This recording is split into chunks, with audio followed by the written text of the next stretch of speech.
Segunda de Timoteo, por favor, en sus Biblias, hermanos. Segunda de Timoteo, en el libro donde estuvimos esta mañana. Quiero rápidamente, para que vaya usted a recoger sus alitas,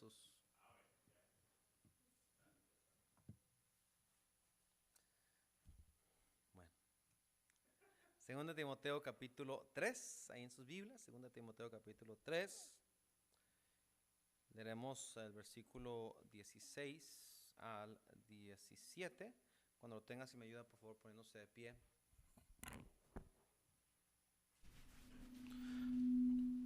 Segunda de Timoteo, capítulo 3, versículo 16 al 17. Amén. Segunda de Timoteo, capítulo 3, versículo 16 al 17. ¿Están ahí, hermanos? Amén. Voy a leer el versículo 16, todos juntos leemos el 17. Dice así la Biblia: 3, 16 y 17. Toda la escritura es inspirada por Dios y útil para enseñar, para redarguir, para corregir, para instruir en justicia. ¿Todos?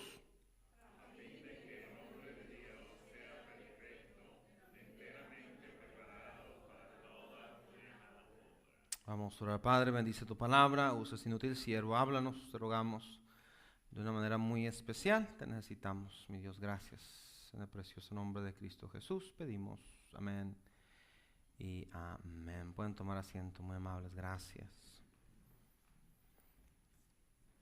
Toda la escritura es inspirada por Dios. Quiero hablar acerca de esa frase: toda la escritura es inspirada por Dios. Quisiera presentar unos argumentos, sin meterme más a fondo, a favor de la palabra de Dios. Decía esta mañana, hermanos, este libro es palabra de Dios. Lo creo de todo mi corazón. Si no lo creyera, no estuviera aquí. Si no lo creyera, no predicara con la seguridad con que Dios me permite predicar. Predico con esa seguridad porque no está basado la predicación en mis palabras o mi filosofía, está basado en la palabra de Dios. Y como dije en la mañana, la palabra de Dios es lo que sustenta, lo que me da, si puedo decirlo de esa manera, la autoridad de predicar libremente, porque sé que la base de la predicación es la palabra de Dios. Sin embargo, también tenemos que entender que, como decía también en la mañana, el principal ataque del diablo hacia la fe del cristiano, hacia la creencia del cristiano suya y mía, y la manera que él pondrá o intentará poner duda en usted, en su corazón, en cuanto a lo que creemos, a la iglesia: será verdad, será mentira. Dice el canto: será la vieja del otro día.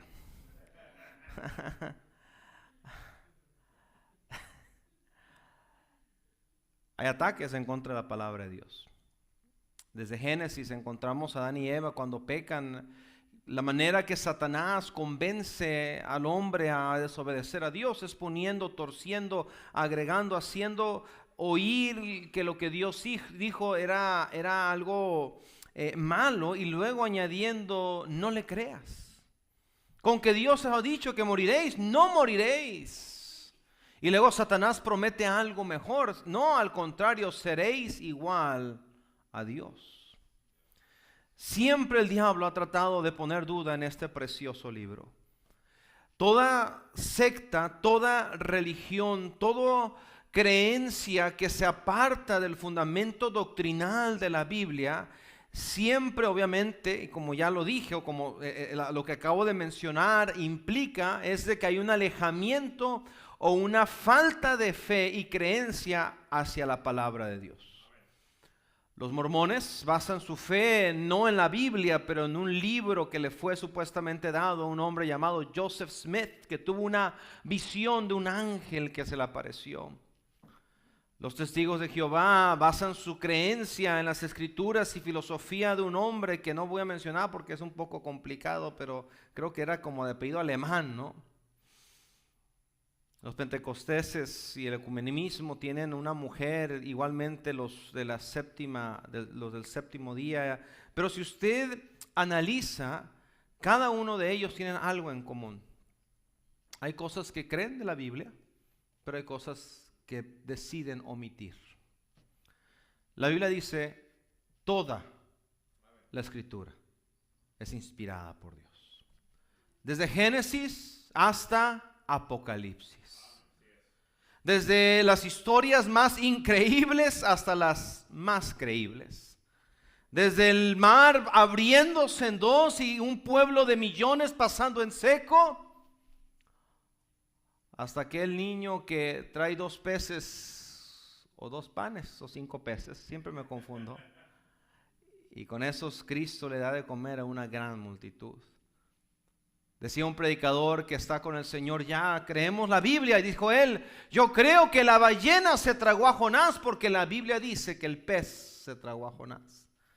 Pero si la Biblia dijera que Jonás se tragó al pez, también lo creería, decía él.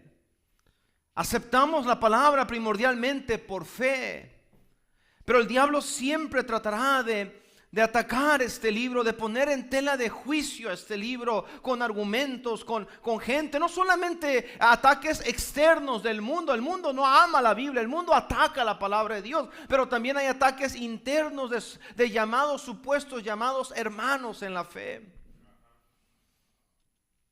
Nosotros, yo creo con todo mi corazón y por convicción que Dios ha puesto su mano en la palabra preciosa que usamos y con la cual yo predico.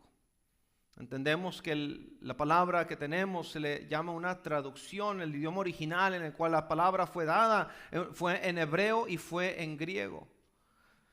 La Biblia ha sido es el libro más traducido en todo el mundo.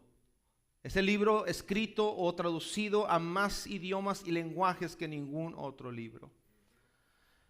Y creo que la versión o la traducción que su servidor y usamos en la iglesia, la Reina Valera 1960, es esa traducción que Dios ha puesto su bendición. Tengo esa convicción totalmente.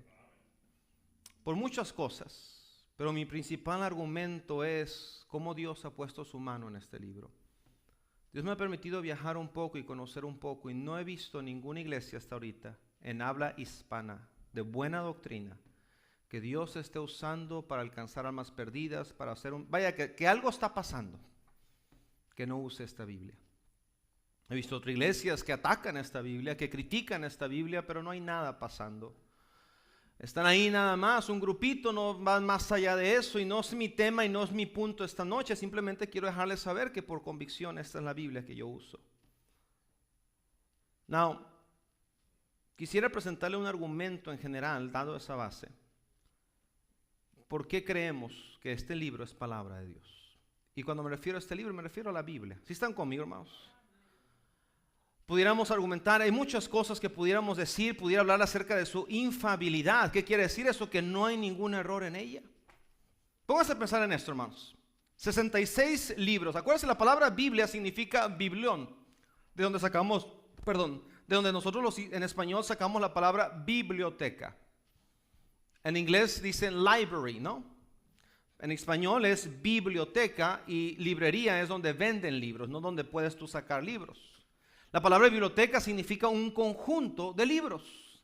Por eso la Biblia tiene el nombre que le damos, Biblia, biblión, porque son libros compuestos en un solo tomo que conforman la palabra de Dios. Es decir, Génesis es un libro, Éxodo es otro libro. ¿Sí están conmigo, hermanos? ¿Entendemos eso claramente? Tenemos 66 libros y tenemos 40 autores. Ahora bien, les explico esto rápidamente. Dice la Biblia aquí que toda la escritura es inspirada por Dios.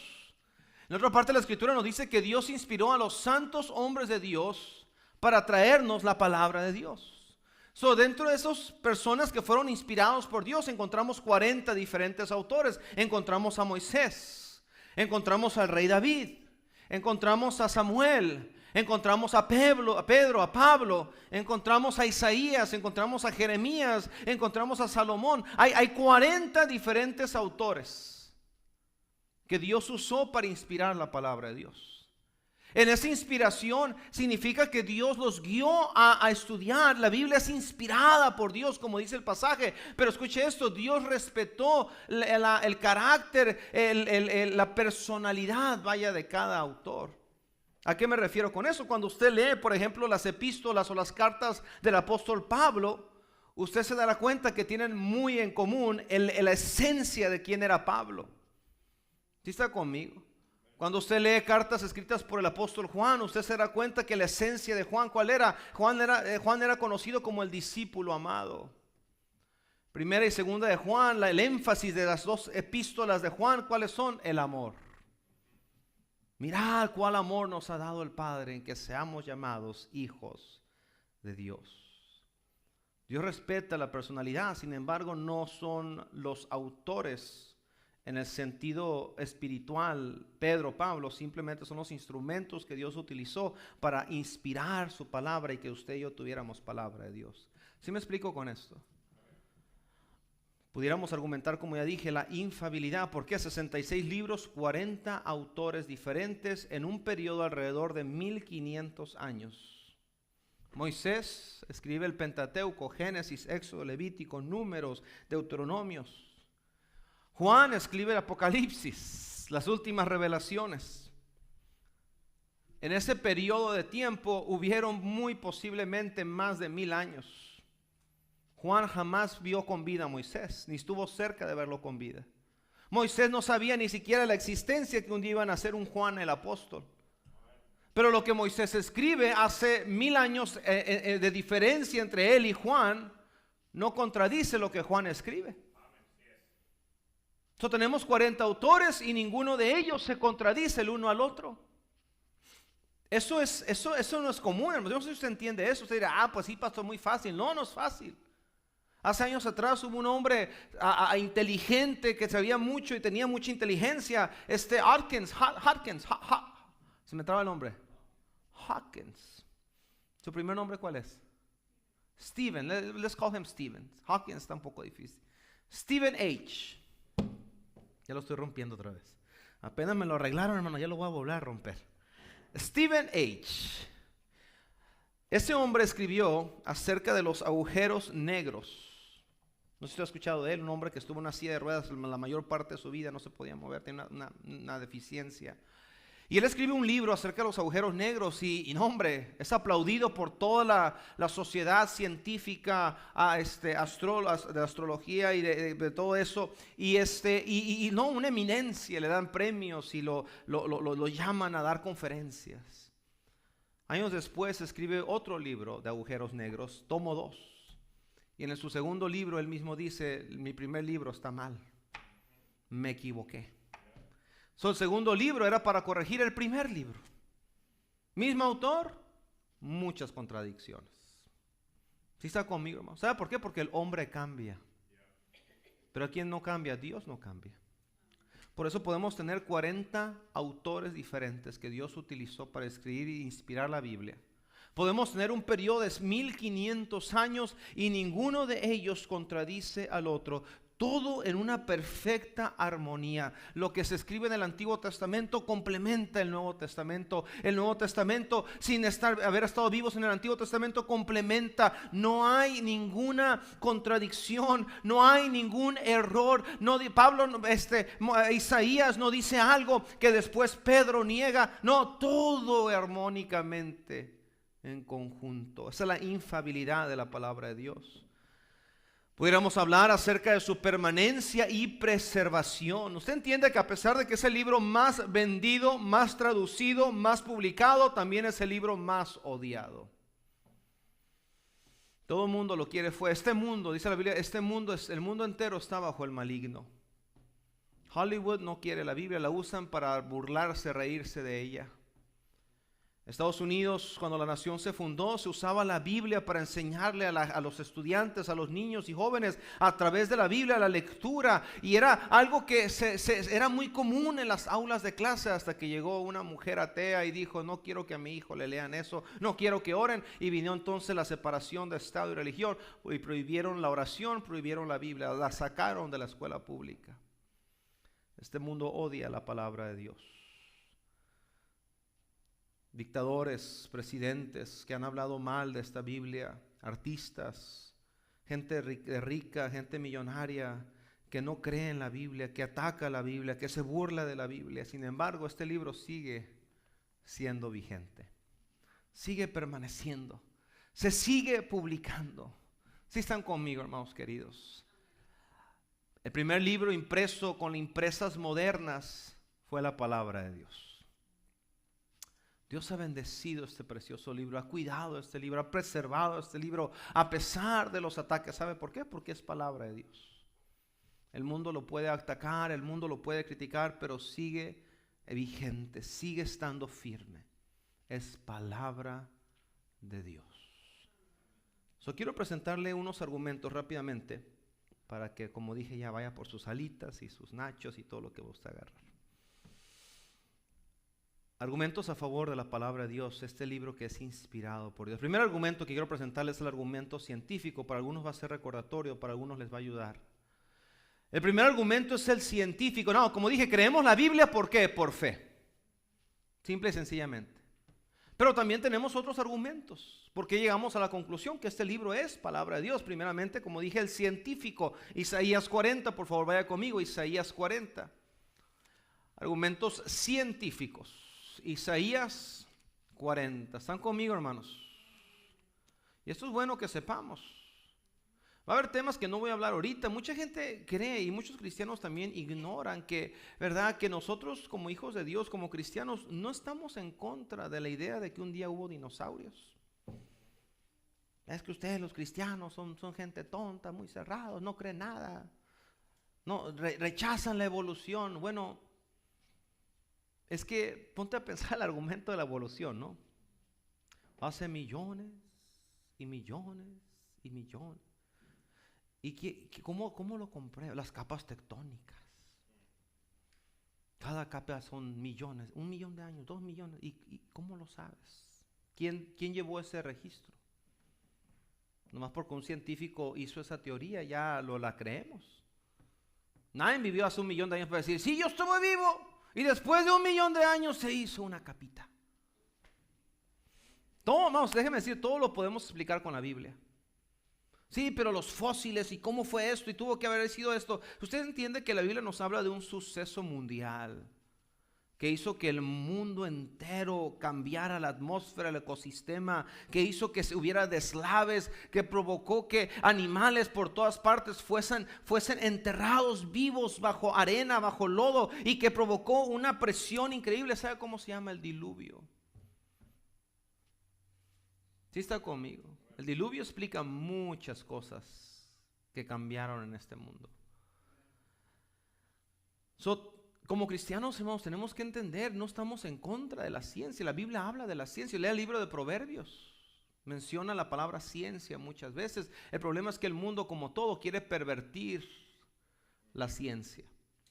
Nos quieren vender esta idea de que Dios no existe, que usted y yo somos un producto de una evolución, un accidente, una explosión en el espacio, y de repente aquí aparecimos y mire qué mundo tan perfecto. Pero no hay creador, no hay un diseñador. Simplemente aquí estamos por una pequeña explosión.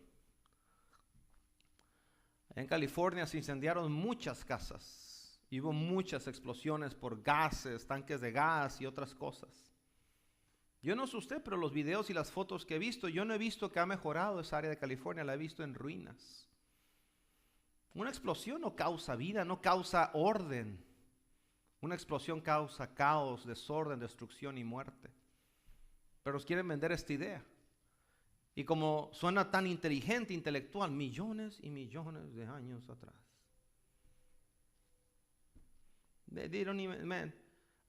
Bueno, argumentos científicos. Creemos en cosas, simplemente no creemos en ciertas teorías. Creo que existieron dinosaurios. La Biblia incluso describe en el libro de Job, lo he dicho muchas veces, lo que pareciera ser un dragón. La Biblia habla de esto, la Biblia habla de gigantes.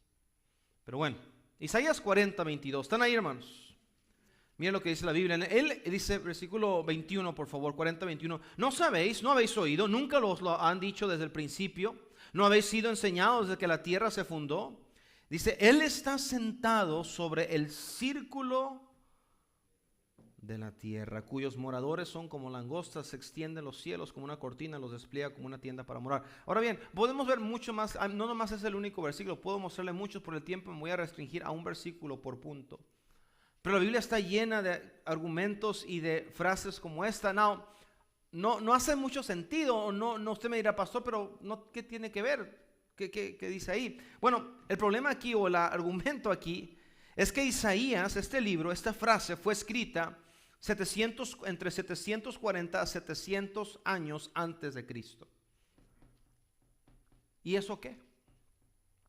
Que usted recuerda que en esas épocas hubo un tiempo como seres humanos que creíamos que la tierra era plana, aunque hoy en día muchos están regresando a esa creencia.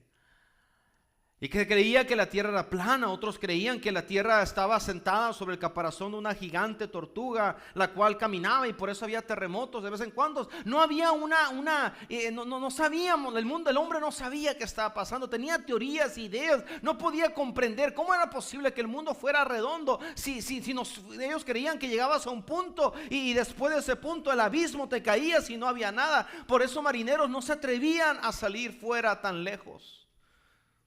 Pero la palabra de Dios, muchísimos años antes de que la ciencia humana comprobara que efectivamente el mundo es redondo, la Biblia ya nos describe que el mundo es redondo, que Dios está sentado sobre el círculo de la tierra. En 1490 y algo, Cristóbal Colón llegó a las Américas.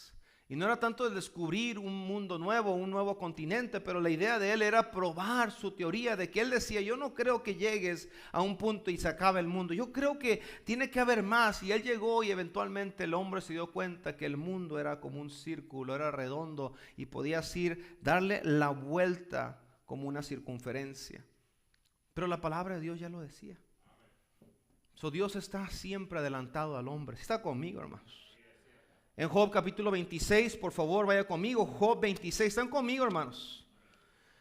Nuevamente, son pasajes que ya existían previo al descubrimiento, entre paréntesis, de Colón, previo a las teorías como ahorita vamos a mencionar, de un hombre Newton o de Galileo. Previo a todos ellos, la Biblia marcaba aquello que ellos después supuestamente descubrirían, o más bien se darían cuenta.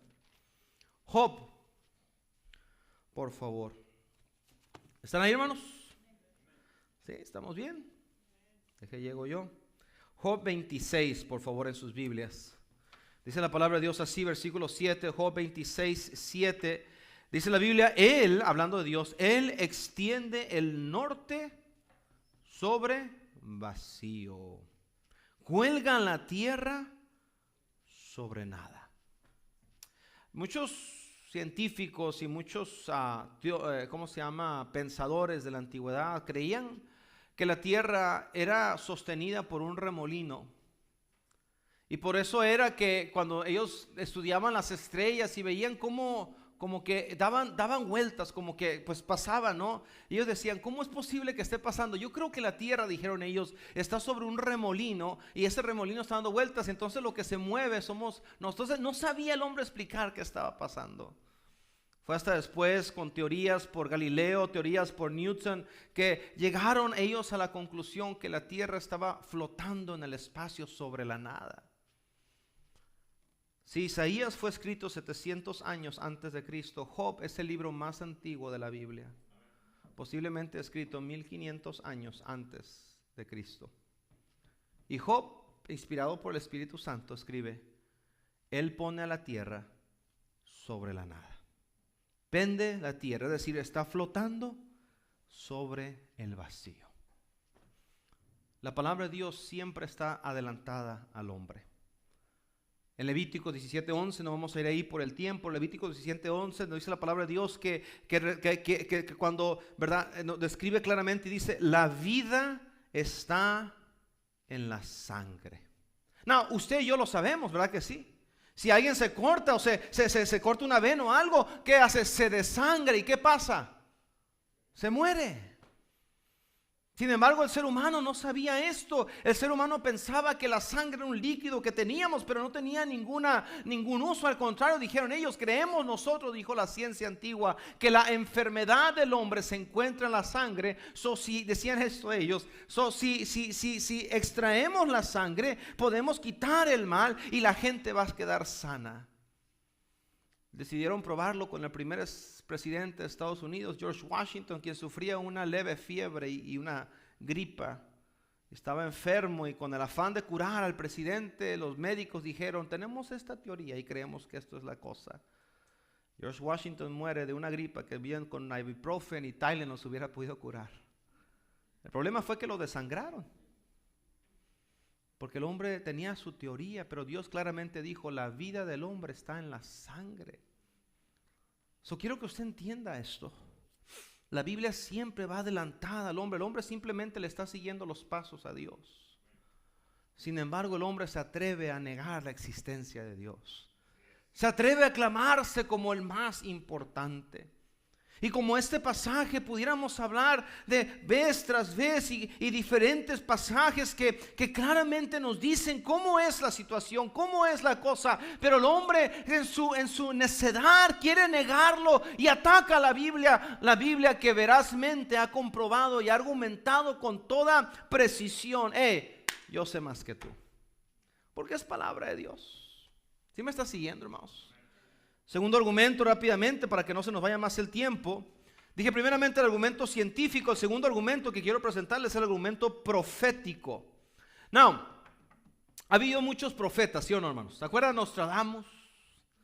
Cuando se impactó el avión contra las Torres Gemelas, hace ya mucho tiempo atrás, en el año 2000, ¿no? 2000. Se impactaron esos aviones y yo fue cuando escuché por primera vez a Nostradamus. Y dije, toda la gente, Nostradamus lo profetizó. Nos encanta ese asunto, ¿verdad que sí? Hoy en día los profetas, aparentemente los profetas más ahorita acertados son los Simpson. No, los Simpson predijeron que Trump iba a ganar. Y todo el mundo estaba, pero por ahí se vio un video, un clip, no lo vi, pero vi ¿cómo se llama? La foto ahí de lo que iba el video y decía las predicciones para el 2025 de los Simpsons.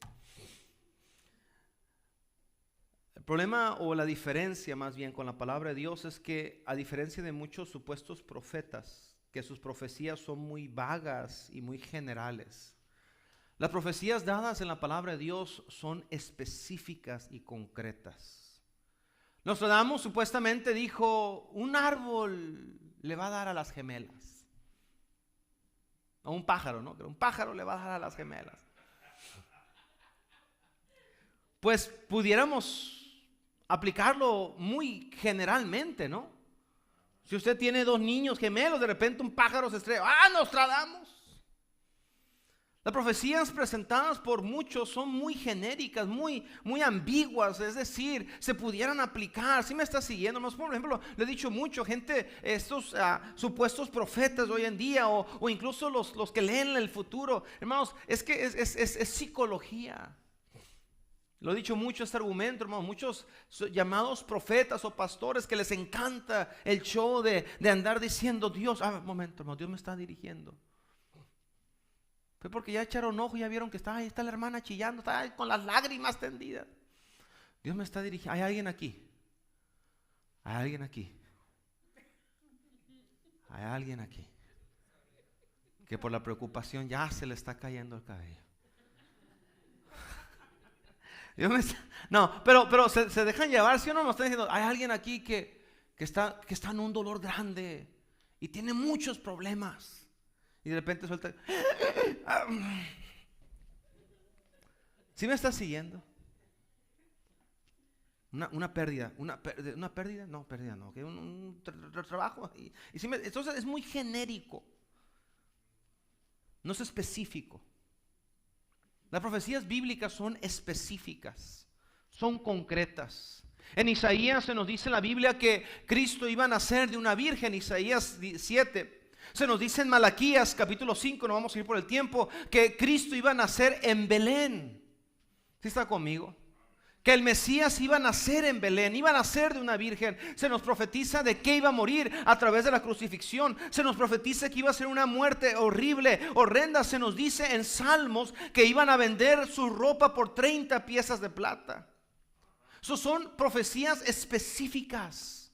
Se nos profetiza que Cristo iba a entrar triunfalmente a Jerusalén sentado en un pollino. Son profecías que, escuche esto, que te dirá, bueno, sí, pastor, pero es fácil. Cuando dice la profecía es fácil, ¿cómo se llama? Como coordinar para que salga bien. Pero acuérdese, Isaías, Malaquías, Salmos, todos estos profetizaron del Mesías concretamente, específicamente, 700, 1000 años antes de que naciera el Mesías. ¿Cómo coordinas eso? ¿Sí está conmigo? Isaías profetiza 700 años antes de que Cristo nazca, que iba a nacer de una virgen, que iba a nacer en Belén, que iba a morir en la cruz, que iba a ser un padecimiento horrible, que lo iban a bofetear, que lo íbamos a menospreciar. Cosas concretas 700 años antes de que pase. Cuando Cristo nace, Isaías ya estaba muerto, pero se cumple al pie de la letra. ¿Sí está conmigo? Argumentos proféticos. No solamente de Cristo, pero en general. La palabra de Dios en Apocalipsis, hay un parte de la escritura hablando de los tiempos finales, profecía que no se ha cumplido todavía. Dios va a enviar a 2 testigos a predicar el evangelio. Y la Biblia dice que el mundo, la gente los va a odiar, al punto que los van a matar. Y luego dice la Biblia, y los van a matar en la plaza de Jerusalén. Y luego dice, y todo ojo lo verá. Los detractores de la Biblia decían hace años atrás, ahí está un error. ¿Cómo es posible que todo el mundo esté conglomerado en Jerusalén para poder? La Biblia dice, todo ojo lo verá. Es imposible que el mundo entero esté en ese lugar geográfico del mundo y vean eso. Ahí está un error bíblico. Hasta que hoy en día podemos hacer llamadas al otro lado del mundo. Cuando yo era chico me acuerdo que los noticieros, yo no sabía, me gustaba el fútbol, pero escuchábamos de la supuesta Liga Europea, la Champions. Y de repente me acuerdo que en los noticieros decían como un punto nada más. Y bueno, en otras noticias, el Juventus, el Milán ganaron la orejona. Pero no lo podíamos ver porque era algo al otro lado del continente. Pero hoy en día, hermanos, la juventud y la generación de hoy en día puede ver los fútbol de España, el fútbol de Europa, la Champions sin ningún tipo de problema por los avances científicos y tecnológicos. La palabra de Dios que estoy diciendo que sigue probando que sabe lo que está diciendo. ¿Sí está conmigo, hermanos? Y por último, argumento científico, argumento profético y el último argumento que quiero darle, 2 Corintios capítulo 3. 2 Corintios capítulo 3. ¿Por qué creemos que este libro es palabra de Dios? Porque lo ha probado científicamente, lo ha probado proféticamente. Y como dije, podemos hablar de muchas otras cosas, al tiempo no me bastaría. Aunque si usted gusta, le sigo. Ahí están las hermanas que no tienen ningún interés más al rato. O sí, hermana, usted va a ver, no, va. ¿Para qué lo ven, va? Es lo que yo digo. Segunda de Corintios capítulo 3. Mire el versículo 2 dice, nuestras cartas sois vosotros escritas en nuestros corazones, conocidas y leídas por todos los hombres, siendo manifiesto que sois cartas de Cristo, expedida por nosotros, escrita no con tinta, sino con el Espíritu de Dios vivo, no en tablas de piedra, sino en tablas de carne del corazón. ¿Cuál es el tercer argumento? Es el argumento práctico. El primer argumento es el científico. Vemos evidencia en la palabra de Dios como la Biblia ha comprobado que el hombre va atrás de lo que Dios ya ha dicho, ha establecido, atrás de los conocimientos divinos, atrás de los descubrimientos. El hombre va descubriendo y Dios dice, ya lo había yo puesto ahí. Pero como no me crees, como me niegas, ahí andas gastando millones de dólares. Ahí andamos, no, estamos gastando millones de dólares tratando de llegar a Marte. No se va a poder. El hombre está tratando, no, pastor, es que un día vamos a colonizar Marte. No se va a poder porque, hermanos, otra vez, este mundo no es un accidente. Dios lo hizo perfectamente, alineó los planetas. El planeta Tierra está en una ubicación perfecta, no lo suficientemente lejos del Sol como para que no nos queme, pero lo suficientemente cerca del Sol como para no congelarnos. No hay ningún otro planeta con esta ubicación. Los elementos son perfectos. Tenemos una capa de ozono que nos protege de los rayos solares para que no nos quemen, para que no nos dañen. Tenemos una atmósfera que brinda oxígeno, el ecosistema entero, la fotosíntesis, cada animal haciendo su trabajo, todo perfectamente coordinado por Dios. Ningún otro planeta tiene esto. Pero ahí estamos gastando millones de dólares. ¿Sí o no? El hombre tratando de desprobar a Dios, tratando de argumentar en contra de Dios. Y Dios vez tras vez le ha mostrado al hombre: yo voy pasos agigantados adelante de ti. Tenemos un argumento profético. La Biblia misma se ha comprobado, ser veraz a través de la profecía que ella misma nos ha dado. Tenemos ahora el argumento práctico. ¿A qué me refiero con esto? Si más nada, hermanos queridos, está el argumento de lo que la Biblia, la palabra de Dios, ha hecho en usted y en mí. You don't believe it? Try it. I don't know. I don't think that's the word of God. Yo no creo que esa es la palabra de Dios. Try it. Trátalo. Te reto. Ese es mi argumento más grande que te puedo dar. No quieres creer el argumento científico, no quieres creer el argumento profético, quieres buscarle excusas. Te reto algo: léela todos los días. Léela todos los días. Practica sus principios y vas a ver cómo este libro es palabra de Dios. El argumento más grande que yo te puedo dar acerca de la Biblia es lo que este libro ha hecho en mi vida. Cuando lo leo, cuando estoy cerca de él, cuando lo obedezco, cuando vivo por principios, hermanos, he disfrutado la vida a más no poder. Pero cuanto más me alejo de ese libro, cuanto menos paso tiempo en él, hermanos, se pierde el gozo, se pierde el ánimo, se pierde el fuego, se pierde el interés. Entramos en una monotonía. Oh, hermanos, este libro es palabra de Dios y el principal argumento somos usted y yo. El principal argumento es usted, hermano, que antes era un drogadicto, un borracho, y a través de la palabra de Dios ha sido liberado de ese pecado. El principal argumento son nuestros hogares que vinieron destruidos, vinieron en escombros, pero Dios a través de su palabra los ha edificado. El principal argumento es ver a los jóvenes que muchos de ellos llegaron aquí con una apatía. Yo me acuerdo, muchos de ellos llegaban ahí hasta enojados, hasta molestos, y verlo como poco a poco la palabra de Dios ha cambiado su espíritu, ha cambiado su perspectiva, y verlos ahora entrados, sirviendo, gozosos. Hermanos, el principal argumento somos usted y yo. Por eso dijo el apóstol Pablo: vosotros sois vuestras cartas escritas en corazones, no en cartas, sino en tu corazón, leídas por todos los hombres. No podemos argumentar en contra de eso. ¿No crees? Te reto. Pruébalo. Está conmigo. Y el problema con muchos de nosotros es que no estamos dispuestos a hacerlo. Por eso la Biblia no tiene ningún impacto en usted. Porque una cosa es que usted posea este libro, que usted sea dueño de la Biblia, y todos pueden hacerlo. ¿Con cuánta gente no hemos hablado en las calles visitando y le decimos: ¿tiene usted Biblia en casa? Oh, sí tengo. Pero no tiene ningún impacto. Porque este libro no sirve si lo tiene cerrado, todo hecho ahí con polvo, todo en la casa.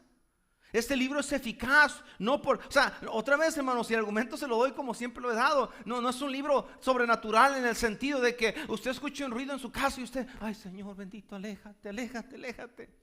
No, así no funciona esto. Este libro es eficaz y es poderoso por lo que contiene. Pero usted no puede ser impactado si usted no se expone a lo que este libro contiene.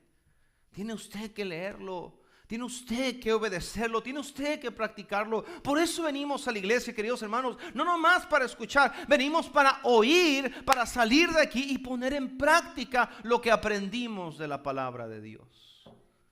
No siendo oidores olvidadizos, dice la Biblia, engañándonos a nosotros mismos, sino oidores y obedeciendo la palabra. Nuevamente repito lo que dije al principio, creemos que este libro es palabra de Dios, lo creemos por fe primeramente. Pero hay muchos argumentos por los cuales puedo fortalecer mi fe.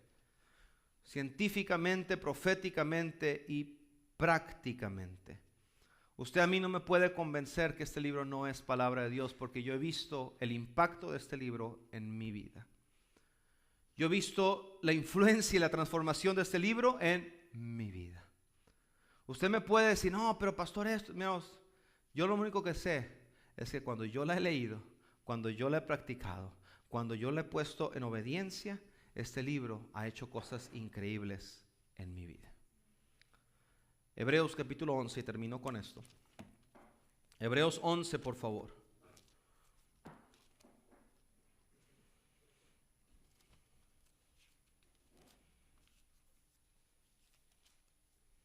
Hebreos 11, versículo 1, dice así: es pues la fe, la certeza de lo que se espera, la convicción de lo que no se ve. Porque por ella alcanzaron buen testimonio los antiguos. Por la fe entendemos, escuche esto, por la fe entendemos haber sido constituido el universo por la palabra de Dios, de modo que lo que se ve fue hecho de lo que no se veía. Por la fe Abel ofreció a Dios más excelente sacrificio que Caín, por lo cual alcanzó testimonio de que era justo, dando a Dios testimonio de sus ofrendas, y muerto aún habla por ellas. Por la fe Enoc fue traspuesto para no ver muerte, y no fue hallado porque lo traspuso Dios, y antes que fuese traspuesto tuvo testimonio de haber agradado a Dios. Pero sin fe es imposible agradar a Dios. ¿Qué es la fe? La certeza de lo que se espera, la convicción de lo que no se ve. Yo no vi a Moisés escribir el Pentateuco, yo no vi al apóstol Pablo escribir todas sus epístolas, ni vi a Pedro escribir las suyas, ni vi a Juan escribir la revelación, ni la carta del Evangelio. Pero lo que sí sé es que al leer los escritos de ese bendito libro, algo sucede en el ser humano. Al venir a este libro, hay algo que no puedes rechazar. Por eso el diablo, una de las cosas que más quiere que el cristiano se aleje es de la palabra de Dios. ¿Usted quiere crecer? Lea la palabra de Dios. ¿Usted quiere ser más maduro espiritualmente? Lea la Biblia. ¿Usted quiere ser apasionado por Dios? Lea la Biblia. Yo le animo, le impulso, le ruego, le exhorto, le aconsejo. Tome tiempo diariamente para leer la palabra de Dios. El consejo es que 3 capítulos al día podemos terminarlo en todo un año, pero yo le digo, ¿por qué no empieza con uno? Pero empiece. Tómese unos 5 minutos para leer un capítulo. Y luego después mañana tome otros 5 minutos para otro. Y a lo mejor el martes, miércoles, viernes, a lo mejor puede añadir otro y puede leer 2 en vez de 1. Pero léala. Léala. Medite en ella. Viva por ella. Que sus caminos, sus principios sean fundados en la palabra de Dios. Créame que este libro es palabra de Dios. Y los argumentos están ahí. Pero el más grande es el práctico. ¿No lo cree? Trátelo. ¿Sí está conmigo? Es como cuando usted se tomaba el hígado de bacalao, ¿se acuerda? No, eso era una mentira porque ni crecimos fuertes ni sanos. Puro.